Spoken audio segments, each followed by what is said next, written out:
You are a Navy SEAL. In 6 hours, you'll insert into hostile territory in Somalia. Your mission: extract a high-value target from a compound controlled by armed militants.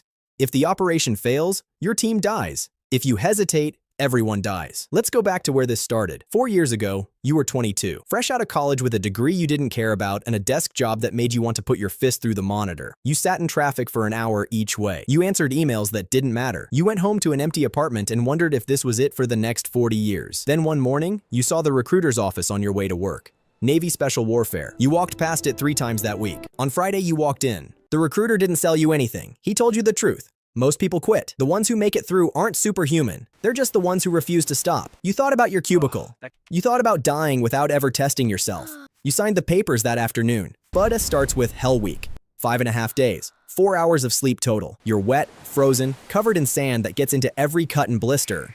Instructors scream in your face. They tell you to quit. They tell you it's okay to quit. 2/3 of your class rings the bell and walks away. You don't. Not because you're stronger, because the idea of going back to that life terrifies you more than the pain. You remember the moment you realized this was real. It was during dive training. You're 50 feet underwater in the dark. An instructor rips your regulator out of your mouth. You can't see. You can't breathe. You have to stay calm, find your backup regulator, clear it, and breathe. Your lungs are screaming. Your brain is telling you to surface. You don't. You find the regulator. You breathe. You pass. But that was training. This is different. You wake at 0200 hours. The barracks are dark except for the red glow of alarm clocks. You've slept 3 hours. It's enough. Your body learned years ago to function on nothing. Your loadout is already staged. HK-4116 rifle with suppressor, surefire weapon light, EOTech holographic sight, PEQ-15 infrared laser. The rifle weighs 7.5 pounds empty. You've fired this exact weapon 10,000 times. You could field strip it blindfolded. You pull on your plate carrier, ceramic plates front and back, 6 magazines, breaching charges, flex cuffs, tourniquet, combat gauze, strobe light for air extraction, comms headset, night vision goggles on your helmet. Total weight, 65 pounds. The op order briefing is at 0230.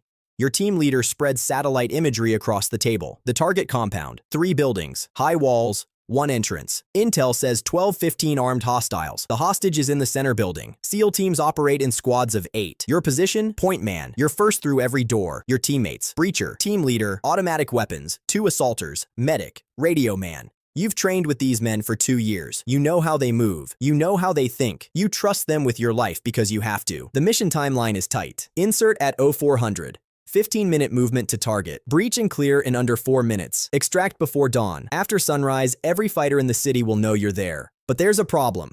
Intel is never perfect. The satellite photos are 3 days old.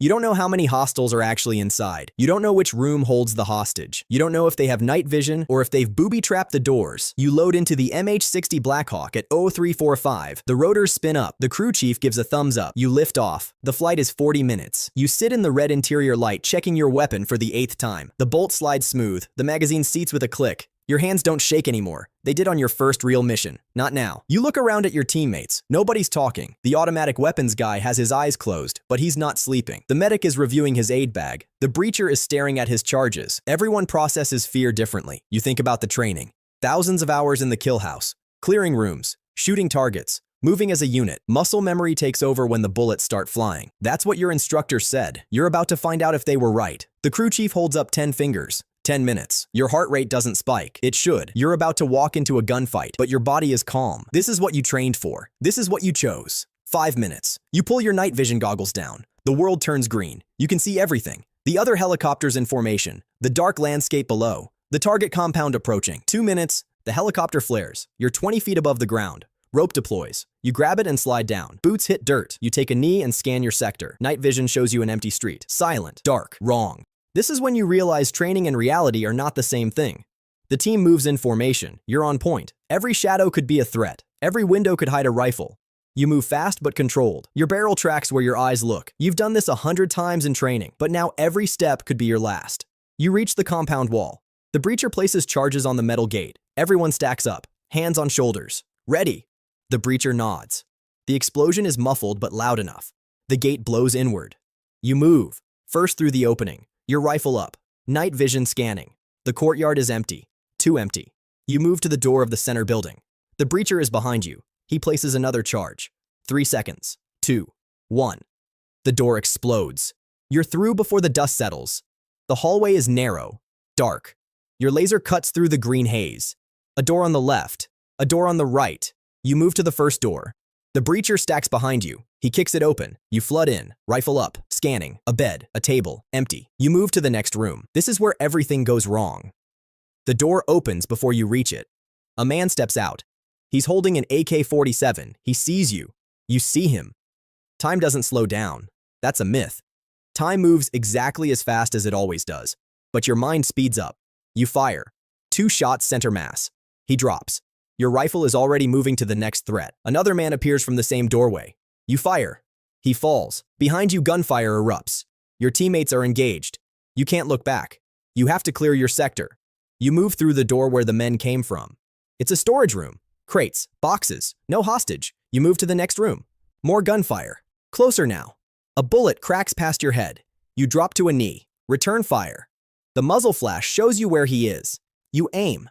Fire. Silence. Your ears are ringing. Your heart is pounding now. Adrenaline dumps into your system. You taste copper. You've bitten your cheek. The team leader's voice in your headset. Hostage located, second building, move! You're already moving. Back into the hallway, out into the courtyard, covering the windows. Another SEAL team is at the second building. You stack up. Breach, clear. Room by room, door by door. 2 more hostiles down. Then you see him, the hostage, blindfolded, hands bound, sitting in the corner of a small room. He's alive. The medic cuts his restraints. The team leader confirms identity. You're already setting security. Watching the door, listening. More gunfire outside. The quick reaction force. The hostiles are waking up. The city is waking up. You need to move. The radio man calls for extract. The Black Hawks are inbound. 3 minutes. You move the hostage toward the extraction point. Fast but controlled. The team surrounds him. You're rear security now. Walking backward, rifle up, watching for threats. A figure appears on a rooftop. You fire. He drops. Keep moving. The helicopters come in loud, rotors beating the air. Dust everywhere. You load the hostage first, then your teammates. You're last in. As the helicopter lifts off, you see more fighters flooding into the streets. 30 seconds later and you would have been trapped. The crew chief gives you a thumbs up. You made it. Mission complete, but you don't feel relief. You feel nothing. Just the come down from adrenaline. Your hands shake now. Your body finally catching up to what just happened. You killed 3 men tonight, maybe 4. You're not sure. It happened so fast. You remember the first one, the way he looked at you, the way he fell. You'll remember that forever. This is what they don't show you in the movies. The waiting, the fear before you step off the helicopter, the chaos when it starts, the faces you can't forget after. You don't sleep on the flight back. Nobody does. You land at the base as the sun comes up. Debrief lasts 2 hours. What went right? What went wrong? Intel was bad. There were 20 hostiles, not 15.